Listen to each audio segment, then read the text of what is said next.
Ruby, first, let's start with what is radon? You can't see it, taste it, or smell it, but it is a gas that comes from our earth. It moves through the soil and enters our homes through cracks and crevices.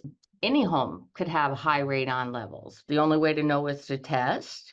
How can people test for radon? Homeowners and occupants can use a Iowa certified radon measurement specialist, or they can complete the test themselves. There are two types of test kits, short-term test kits and then long-term test kits. Short-term test kits usually run for 2 to 90 days and are usually less than $10.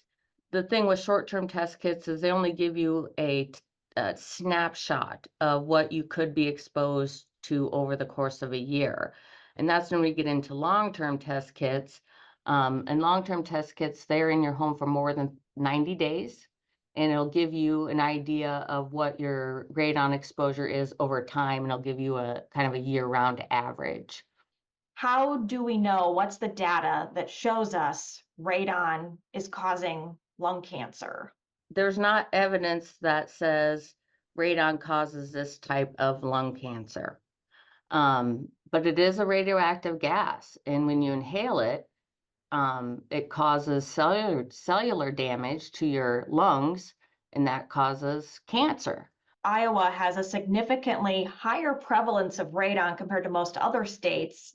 Why is that? Uranium is found in Iowa soils, and uranium breaks down and eventually decays into and turns into radon. EPA says Iowa has 7 out of 10 homes that have a high radon level in comparison to 1 out of 15 homes in the United States.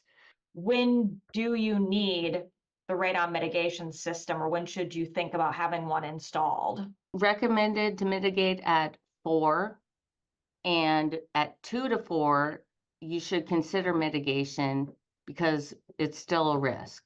There are 2 type of radon mitigation systems. Passive systems, they consist of just the PVC pipe going through the basement floor or sump pit, gaining access to the soil below. The pipe vertically should extend outside the home. It's best practice to install a passive system during new construction. The costs are much, much less. Many housing jurisdictions have radon-resistant new construction implemented into their code. Cedar Rapids does, Linn County does. So any house that is being currently built will have to have a passive system going up through their attic, and they should have an electric outlet right there next to it, just in case it's still high, then the mitigator can come in and install a fan. An active system is very similar to a passive system, except it has a fan on it and a little manometer that tells you if it's sucking or not.